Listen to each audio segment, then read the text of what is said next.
Yo, what's good, everybody? Welcome back to Elders Boxing. We're back again with another one.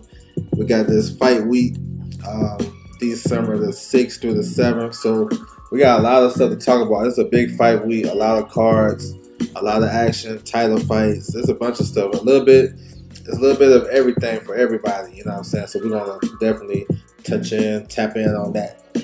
Before I get into it, I want to salute everybody coming through the building. Make sure you guys hit the like button, subscribe. You can follow me on my social media, scrolling across the bottom. Twitter, Instagram. Tap into the website, eldoesboxing.com. I have the updated schedule on there, so you guys can go there and refer to it, tap in, so you won't miss anything. For sure. Alright, so we're going to get to it, man. So, the past couple of weeks, we've been having slow fight weeks. Not a lot going on. Not a lot of shit popping off in the ring necessarily. A lot of stuff outside of the ring, but not necessarily in the ring. So this week, that shit gonna change.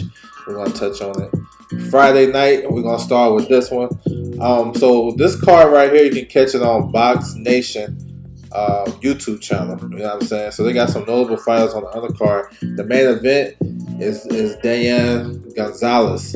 He's a top featherweight, you know what I'm saying? He's the IBO champion. He's pretty solid, you know what I'm saying? Cuban fighter, you know what I'm saying? But he's been fighting overseas. So check him out, man. If you guys haven't subscribed to Box Nation, they just came back. They used to be real popular in the UK, but they've been showing fights on their YouTube channel for the past couple of months. So feel free to tap in with them. Go ahead and subscribe to their YouTube channel, Box Nation, so you can check out this event. It's on Friday, you know what I'm saying, afternoon. Even if you don't miss it live, if you miss it live, you can go back and watch it. You know, so that's a good thing about it. Just Do Boxing, what's good with you, bro? Salute to you. Appreciate you coming through. Appreciate it. All right, we're going to keep it moving. Friday night, we got a card on ESPN Plus. This is Leo Ruiz is going to headline. So he's been fighting down in Mexico his last couple of fights. He's trained by Robert Garcia. You know they got a big fight week this weekend, so one of the assistants is gonna go down there with him. But Leo, he a solid fighter, like 6'1", 6'2", fights at 154. Good fighter. He be in the gym helping those guys get ready for certain fights, like Jose Ramirez and all those guys. Brandon Lee up in there, so he's part of that stable. He just unknown. A lot of people don't really talk about him, but he's fighting on ESPN Plus Friday night. So make sure you guys tap in. You want to watch some boxing on Friday night, feel free. ESPN Plus. My bro Mike in the building. What's good with you, bro? Bruce Gas in the building. Salute to you. Appreciate you guys coming through, man. We're going to talk about this fight week. All right, here's another one. So we're getting on December the 7th. December the 7th is loaded. There's fights everywhere. You know what I'm saying? And we're going to start with this one. This one is on ProBox TV, so you guys can definitely watch it on their YouTube channel. It's going to be in Ireland. So they've been doing some international cards as of late, so you guys can definitely tap in with this. Tyrone McKenna, he's back. He's going to headline this show. He's going to face Dylan Moran. So yeah, make sure you guys tap in with that for sure. We got a bunch of other Irish fighters on the card. We got Navarro. He's on the card. He used to train with Robert Garcia, but he left. I think he left them. But he got a solid fight. He's going to fight on this card as well. We also have so this is why I like these fights, because there's guys that's fighting on these undercards that you probably haven't heard of or familiar with, but you get an opportunity to tap in with them. You know what I'm saying? So, like this kid right here, he's the IBO champion. You know what I'm saying? Y'all got to check him out. Zurbek. Zurbek can fight, man. Super featherweight. You know what I'm saying? Solid fighter, 130.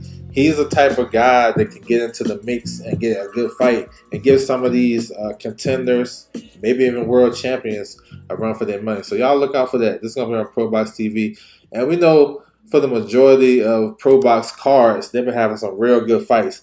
Even the card they had in Ireland last time with Paddy McCrory, he had a tough fight. Fortuna, he fought on that card against Robbie Davis in a solid, entertaining fight. So yeah, man, make sure you guys tap in, man. This is boxing. We're gonna have boxing all day on December the 7th. So a little bit of everything, you know what I'm saying? Something for everybody. All right. Sticking in the UK, we got this card. It's gonna be live on the zone. You know what I'm saying? GBM Promotions. They got some notable names on the card. The main event, Quartermain versus Basing. This is for a super featherweight. It's a super featherweight division. Quartermain got some world rankings. I've been covering him. I've been seeing him in the rankings too. He came into the new IBF rankings a couple of months. He moved up in the WBO. So I've been keeping tabs on him. So this fight's at 130. So this is another one of these cards, man. A lot of these fighters you probably don't know. But, you know, boxing at the end of the day, I like to learn these guys and see who is who. And we watch enough boxing, we can tell who is the goods and who is not. So, yeah, man, make sure you guys tap in. This is going to be live on the zone December the 7th. Here's another card we have on the zone. Another UK card, man. They doing it up this weekend. Like I said, there's boxing everywhere. So, you got a little bit, you got something for everybody. All right, so this one right here. Ben Crawford versus Papadopoulos. I think that's how you say his name. He from Greece. Those junior welterweights. So this is another card like you want to tap into because I know the Konstantin Urso guy. He's a solid fighter. He's a welterweight. He just ain't getting a lot of notoriety. So yeah, man. If you guys have time, if you can remember, you know what I'm saying. Like I said, please tap into my schedule. You know what I'm saying. On my website, bro, just to keep you guys informed. If you guys miss anything, like it's boxing all over, so can't nobody say they ain't know boxing was on this weekend because it's hella boxing. So feel free to tap in. All right, this one, man, we got the battle of two old heads. This is for the WBA regular title, heavyweight division. Manuel Charr is the regular champion. He got that belt, you know what I'm saying, because of a lawsuit. He won a lawsuit with the WBA. It's a long story. He's facing Kubrat Pulev, who challenged for the title a couple times, came up short against Klitschko back in the day. AJ stopped him, and then recently he lost to Chisora. He got 2 wins in a row. These guys were supposed to fight in March. Charr came down with a bicep injury, so they rescheduled this. This is an important fight. I know these are 2 old heads. Ain't nobody checking for them. Pulev is 43. Charr is 40. And they kind of wash, and it might not be a good fight. But in the grand scheme of things, with that WBA regular title, that means a lot though. Because these younger guys up underneath them, like Moses Atamu, you got guys like Michael Hunter, Fabio Worley, who was ranked in the WBA. They might want to try their luck with the one of this fight right here. And I know sometimes it depends on who you are and who you listen to. They say belts don't matter, but in certain situations, belts do matter, especially when you're an up-and-coming guy. Moses Atamu, he's 19 years old. He about to turn 20 pretty soon. If he can win this world title, this is the title that Mike Tyson held. You know, everybody, they say the regular title is the real title. Well, he can make history. So that's why I'm like throwing it out there and just putting in people's mindset. But as far as the fight though, Charr at his best is an aggressive guy. He probably the bigger puncher at his best. Pulev is just, you know, jab, hold, grab, occasional right hand. I expect this to be kind of a boring fight, but I think Pulev got probably more left. I don't know. He probably been more active, if you can say that. Maybe Pulev win. I don't know. But you can catch it live on the zone and find out for yourself, you know what I'm saying, if you guys are interested. The heavyweight title, you know what I'm saying? Some people value the regular title. Some people don't. But at the end of the day, it is a key linchpin to the heavyweight division because some of the guys, like Daniel Dubois, he won the regular title and he went on. That shit gave him some confidence coming off the Joe Joyce loss. And now look at Dubois. You know what I'm saying?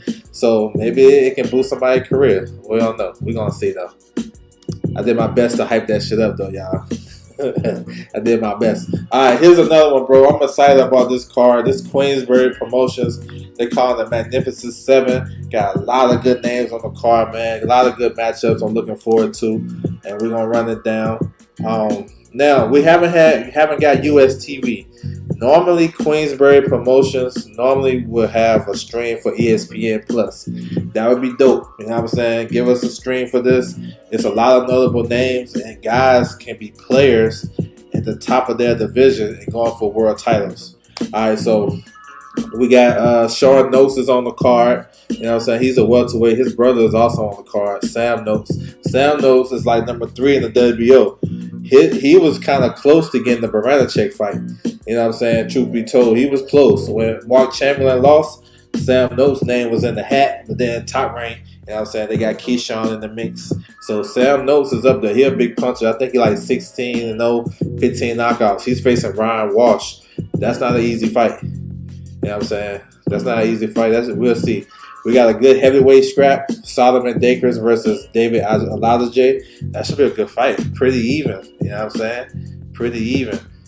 Pierce O'Leary is on the card. He fights at 140. He's a big puncher. They call him the Big Bang. So he's on the card. He got another big fight lined up. So he don't have an opponent right now, but I'm pretty sure they're going to bring somebody out the woodworks.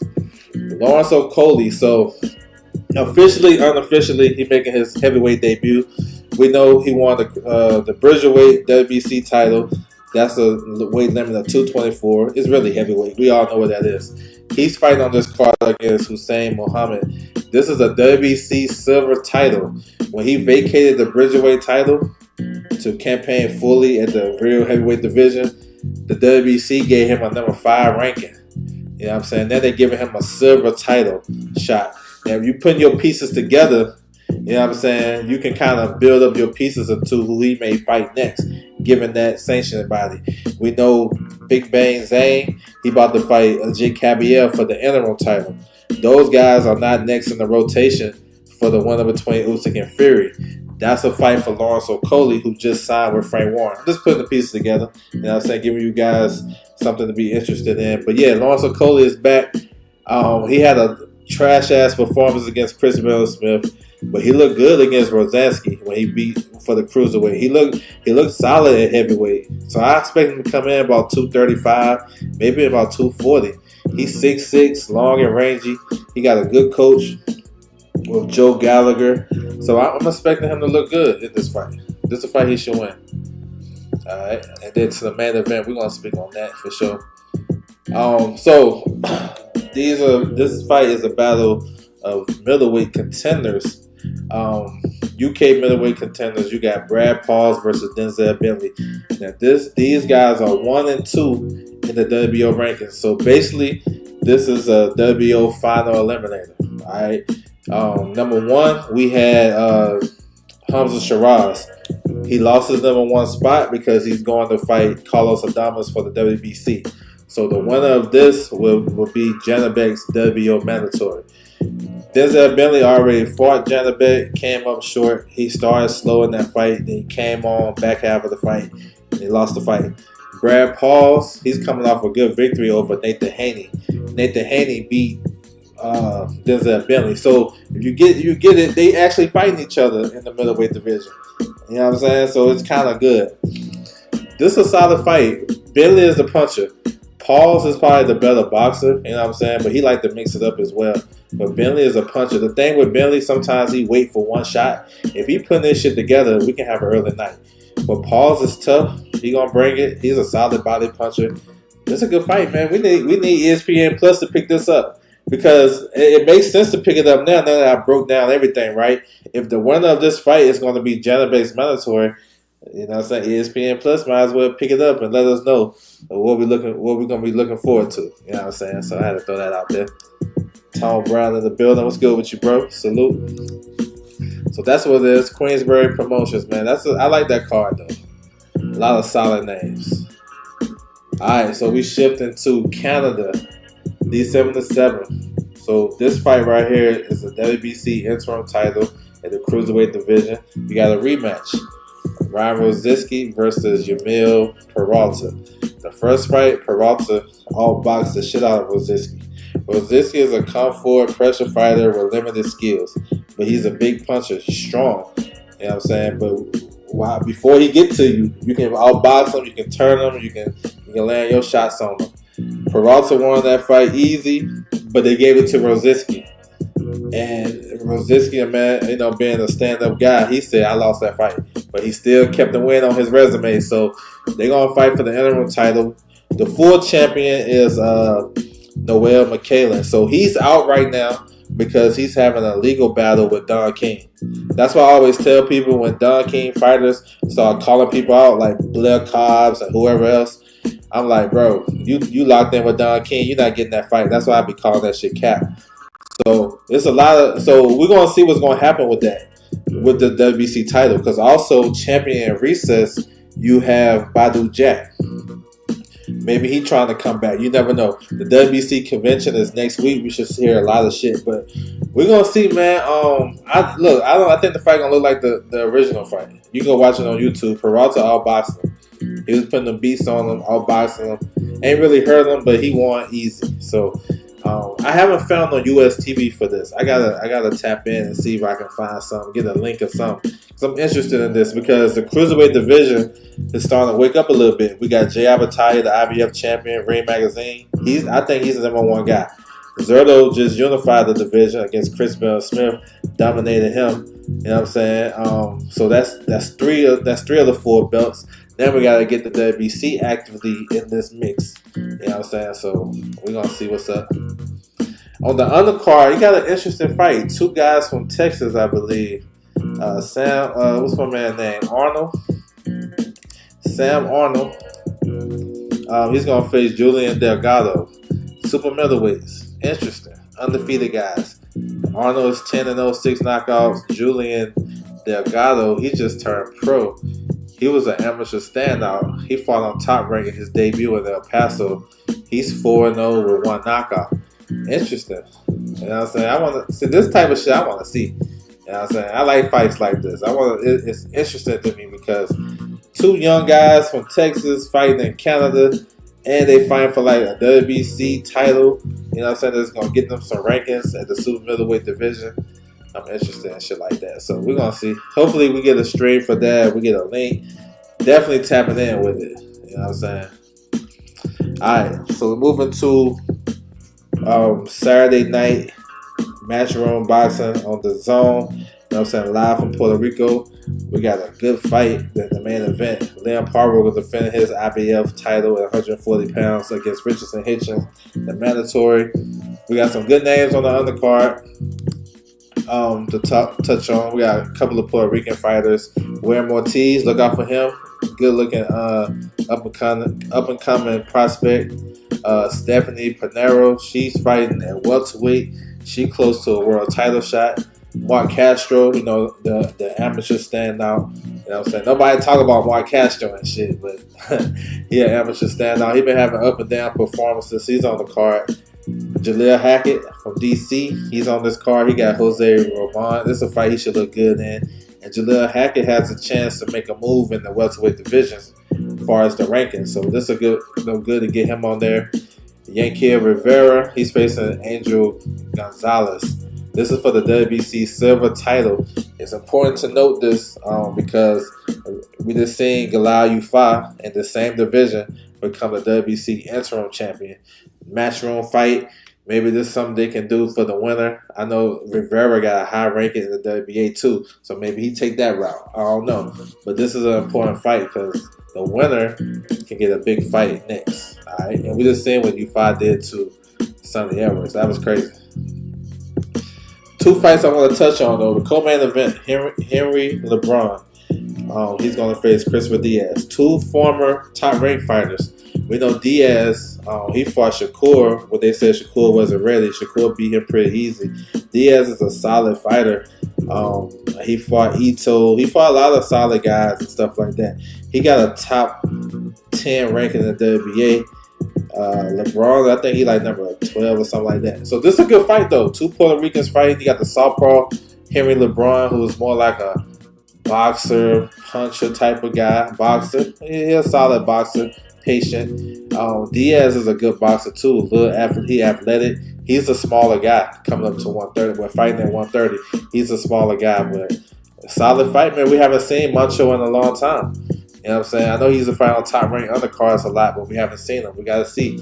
Diaz, they were supposed to fight on Boots undercard in July, but LeBron was injured, so Diaz fought somebody else on that card. So we're going to see. Now, look, this is important too because LeBron has rankings in the IBF, WBO, and the WBA. You know what I'm saying? Diaz in the WBA. This is a potential opponent for Ray Ford.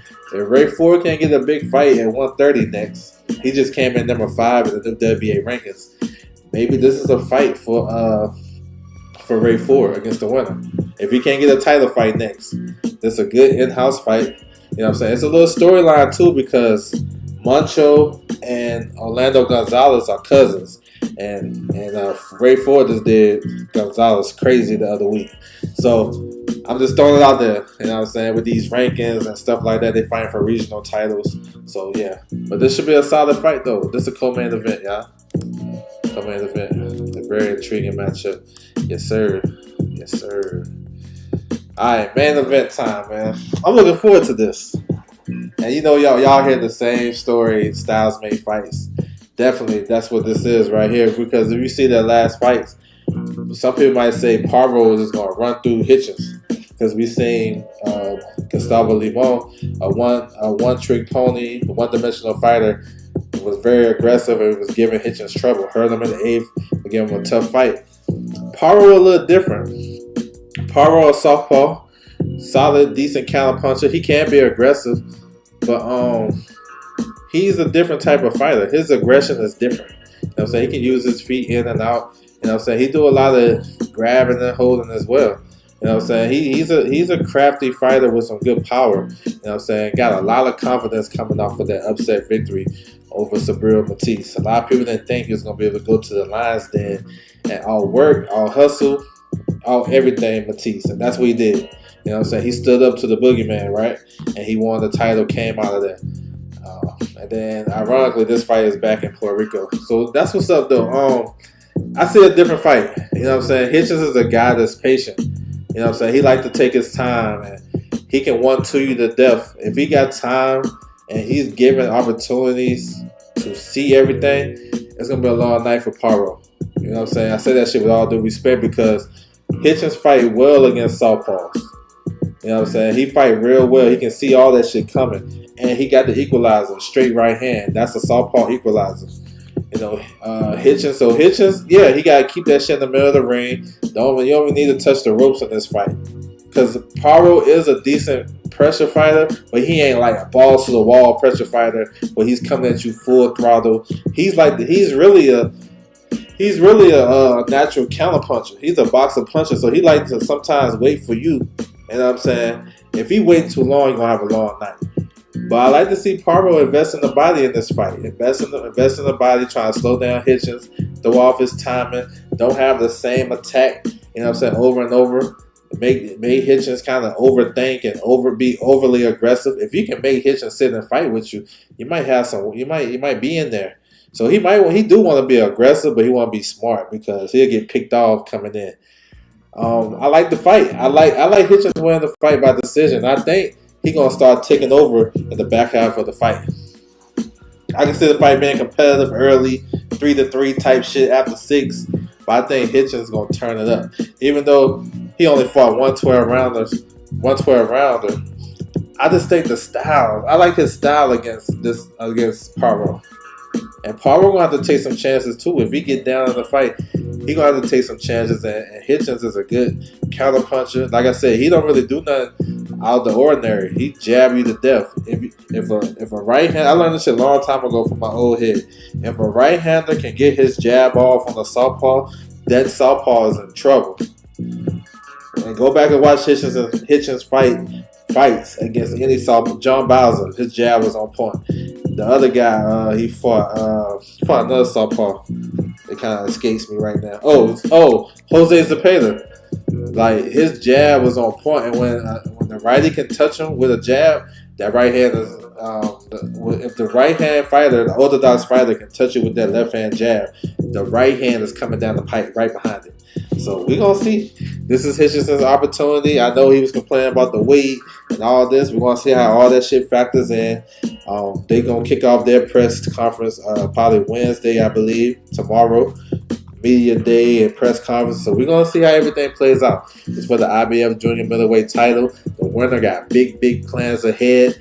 Parvo, they trying to line up Parvo to face George Kambosos sometime next year in Australia, probably in the summer, or probably like spring or summer.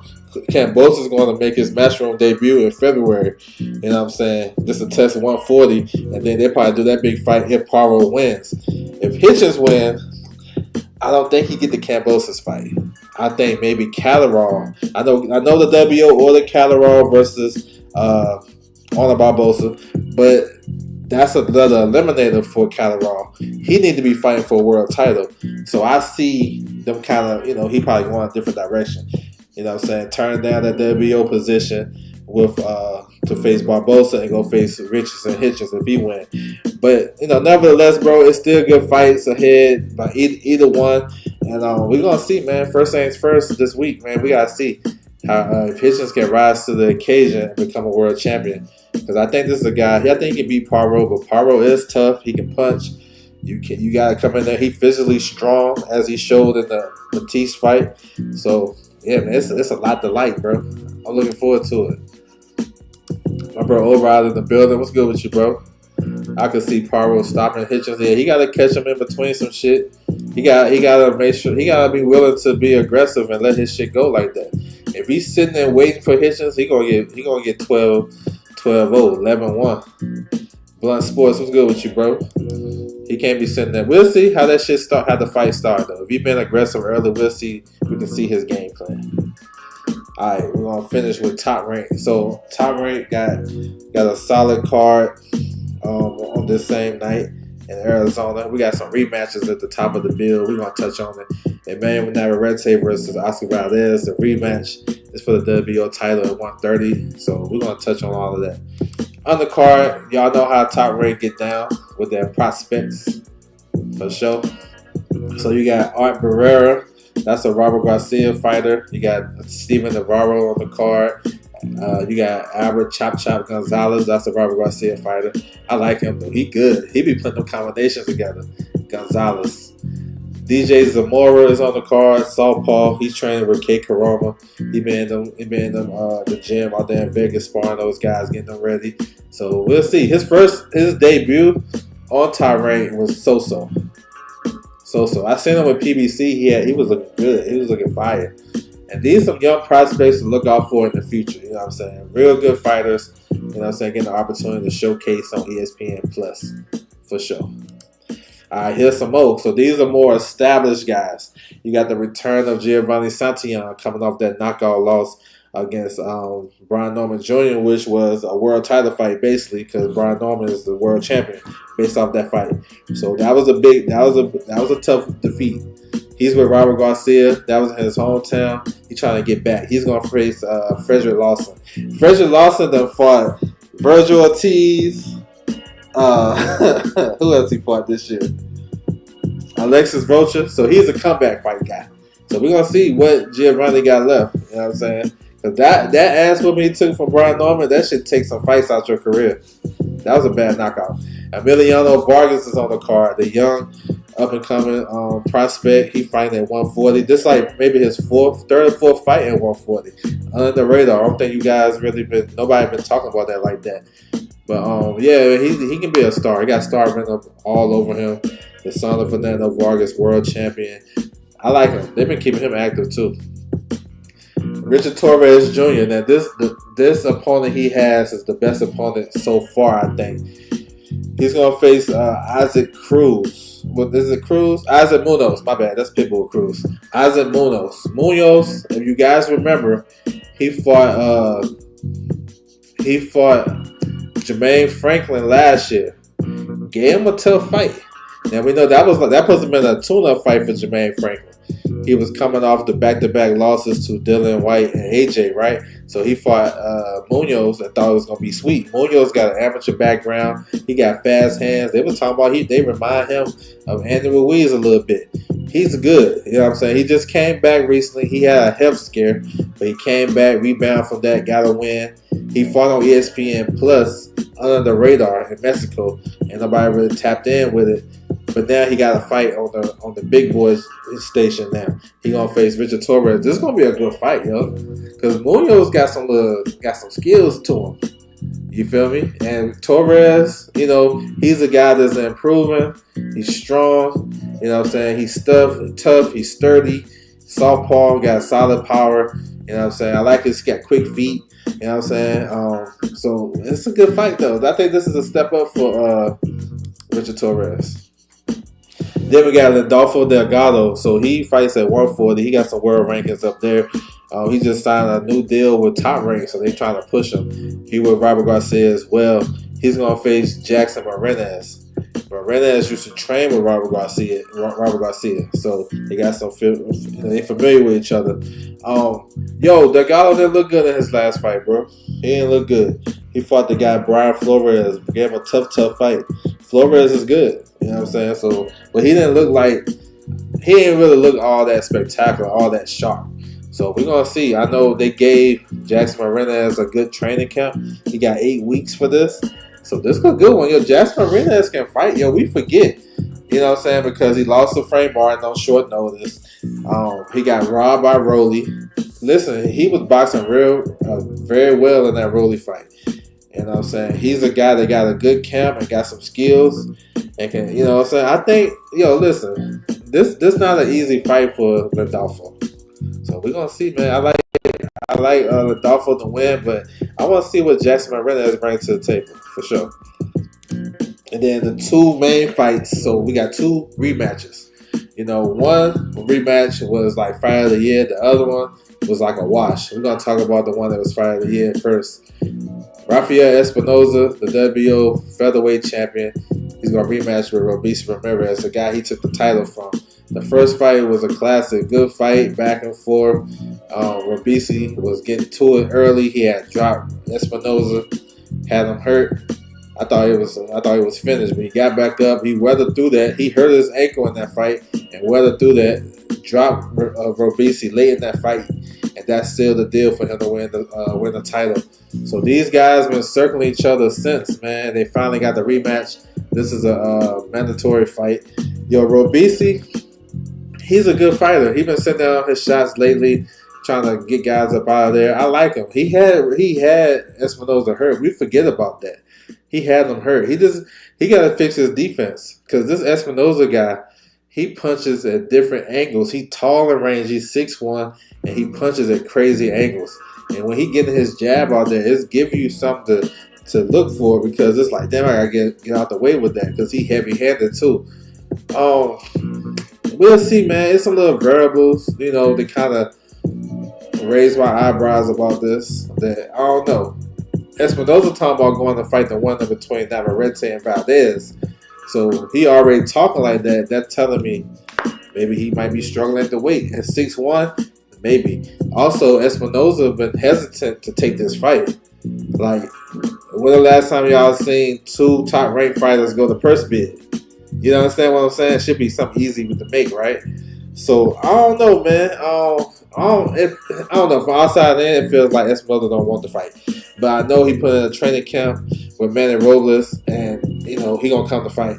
Robeisy got Ismael Salas, so they both got good corners. This going to be, they got to make some adjustments. Robeisy going to have to fix his defense, for sure. He going to have to get out the way of that shit, man, because he be hitting them from crazy angles. If Espinoza get his jab going, he can kind of keep him at a distance and then punch with Robeisy. I think he probably can win. Maybe win by knockout. Robeisy, I like to see him box a little more. I know he got the pedigree, but these new style Cubans are coming forward and putting heat on him. But he got that in his bag. Maybe he can use it a little bit. You know what I'm saying? Just to throw off the rhythm of Espinoza. So we'll see. I think Espinoza gonna win though, the rematch. You know what I'm saying? They're already making plans for him to go to 130 to get the winner. So we're gonna see.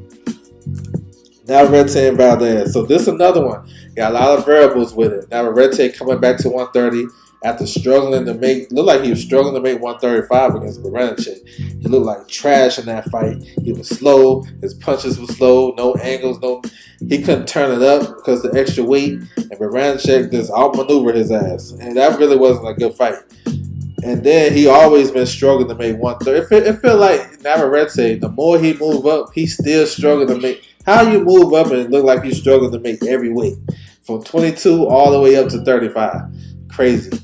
But the first fight, it's kind of similar because Espinoza and Navarrete got those crazy angles. And in the first fight, Valdez can deal with those angles. Once Navarrete got his rhythm after the second or third round, he really couldn't do nothing. Valdez, and he was hitting him with a lot of hard shots and was busting him up. And Navarrete won the fight probably like 9 rounds to 3. You know what I'm saying? I'm expecting a different fight. I think Valdez is going to be a little bit more defensive, a little bit more technical. I think if anybody can make an adjustment, it's Valdez. He got the best coach, right? He got Eddie Reynoso, so he should be able to make adjustment. Honestly, I like to see Valdez a little bit more aggressive early. Because we know Navarrete starts early. He starts late, Navarrete don't get going until about the 3rd, 4th round. I'd like to see Valdez pick it up a little bit. Step to him and not go into all-out war. Not do that. I ain't saying trade. But step to him. Put him on the back foot. Start investing in the body. Switch up your hook. Do something different with the hook. You know what I'm saying? Jab, and hook off the jab. We know the hook is coming because he winded up. That's basically his best punch. But Valdez can box a little bit. You know what I'm saying? I know people say he's a one-trick pony. They don't give him a lot of credit for other fighters that he fight, but Valdez can fight. I've seen him make adjustments in fights. You know what I'm saying? And was able to box when the guy wanted to bang and bang when the guy wanted to box. He's going to have to mix it up. And he's going to have to kind of slow down Navarrete when he started to get his rhythm and start throwing punches at awkward angles. And Navarrete, man, listen, if he can make the weight and he can have the energy to fight the way he normally fights, I think he wins the fight again because I think he'll be able to outlast Navarrete. When he starts to get busy, you know what I'm saying, he can kind of impose his will on Valdez. But we're going to see, man. I think Valdez is going to make the adjustments, but we're going to see how long that's going to last. Because both guys, Valdez is like at the end of his career, bro. Like, this is like really, if he lose this one, he might be out the game. So it's a lot of shit. He got a lot of wear and tear on him. I mean, even in his last fight with Lynn Wilson, he went through a tough fight. So it's like, we'll see. We'll see what Navarrete has to offer at 130 coming off that trash performance. But it should be a fun night of boxing, though, for sure. So, yeah, like I mentioned, it's hella boxing this weekend, man. I'm going to recap that. I'm going to close it out. Salute to everybody coming through. My man TJ in the building. He's such a wild card. Yeah, he is. You don't really know what you're going to get. I got Espinoza by KO. I think he get the job done again, too. But we're going to start from the beginning, man. Just going to quickly recap that. I'm going to close it out. Salute to everybody coming through the building. Make sure you guys hit the like button, subscribe. I appreciate it. All right, we start with this one. Box Nation YouTube channel. You know what I'm saying? You guys can tap in with this. This is a card from Liverpool. We got Gonzalez. He's the IBO champion at featherweight. So if you guys want to tap in. JJ Metcalf is on the card. That's a familiar name.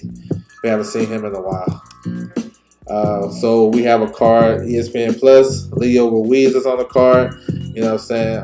Friday night. If you guys want to tap into it, ESPN, feel free to do so. Pro Box got a card Saturday. Moran versus McKenna from Ireland. So we got some solid names on the card. I'm looking forward to Zubek, though. Zerbeck. I'm looking forward to Zerbeck. Price at 130. I'm looking forward to him. He got some world rankings, too. So make sure you guys tap in on Pro Box TV YouTube channel. This one on the Zone. Quartermain versus Basin. We can catch this card. GBM. Yeah, I like Quartermain too. He got some world rankings across, I think IBF and WO. So yeah, tap in, man. Here's another card on the Zone. Crocker versus Papadopoulos. Yeah, let's get it. Let's watch these fights, man. Get to learn these fighters for sure. Another card that you guys can tap into, man. We got a heavyweight title fight. Mahmoud Char versus Kubrat Pulev. This for the WBA regular title. They should have this title defunct. But listen, yo, this title is gonna open up. They keeping this shit alive, and there's some younger guys. Like I mentioned, Moses Atamu, number 10 in the WBA, Fabio Worley, You got Michael Hunter. You got guys in WBA can take this strap off of these guys, these older guys. But yet they're gonna fight Saturday. This is in Pulev's hometown too. I forgot to mention it's gonna be live on the Zone as well. So another card for the Zone. I think this is the show I'm most looking forward to this weekend. I'm not even gonna hold you. I know we got the Hitchens and I know we got Tyrone. I got you, but I like this card right here. Denzel Bentley versus Brad Pauls. It's a WBO final eliminator. You got Saul Dacres versus David Alajay heavyweight contest. That's gonna be a good fight. Lawrence Okolie, he's fighting for the WBC silver heavyweight title. Sam Noakes is always a fun fighter. He's facing Ryan Walsh. So yeah, man, I like this card. This is Queensberry. You gotta get some US TV for sure. Here's the one from Canada, Nova Scotia. We got Ryan Rosinski versus Jamil Peralta. This is WBC interim title, cruiserweight title. Rematch. Peralta should have got the victory last time. He got a robbery, but I think he's gonna do the job this time. So yeah, I'm looking for some links for that. Then we got the matchroom card in Puerto Rico, a headline by Leon Parvo versus Richardson Hitchens. It's for the IBF Junior Welterweight title, 140. Good fight. I'm looking forward to it. We got Jaleel Hackett on the card. Moncho LeBron versus Christopher Diaz. That should be a solid fight, 130. Yankee Rivera. So, got some young Puerto Rican fighters. And then we're going to close the night off. Emmanuel Navarrete versus Oscar Valdez. Rafael Espinoza versus Fabrice Ramirez. 2 rematches for the WBO title. You got Emilio Vargas on the card. Richard Torres. Chop Gonzalez. Giovanni Santillan making his return back. Landolfo Delgado, he might have a tricky fight on his hands with Jackson Marinez. Given Jackson Marinez having a full training camp and he can box a little bit, you know what I'm saying? So we're going to see. So that's what it is, man. It's hella boxing this weekend. I can't wait for it. For sure. He said Hitchens going to do Parvo like Haney did George. Yeah, I think it's going to look like the damn Zepeda fight and mixed with the Bowser fight a little bit. Because Bowser was aggressive and he was getting touched up. Zepeda slow, so I get him benefit of that. But Parvo got a little confidence. He's gonna have to switch up his attack. If he like I mentioned, if he's waiting for Hitchens, he gonna get beat up. Yeah, bro, I think he might be. Because you giving Jackson Marinez a full training camp. I think he's training with. I gotta look into it, but I think he's training with Bob Santos. We're gonna see though. So yeah, man. Overall, it's a great weekend of boxing. So I know we've been missing shit the last couple of weeks, but we're gonna get back to it. We're about to close out the year of December. You know what I'm saying? Still got some more shit to go, but yeah, I'm looking forward to this weekend. I want to salute everybody coming through the building. Make sure you guys hit the like button if you haven't. You know what I'm saying? I appreciate your guys' support. That's my time, and I'm out.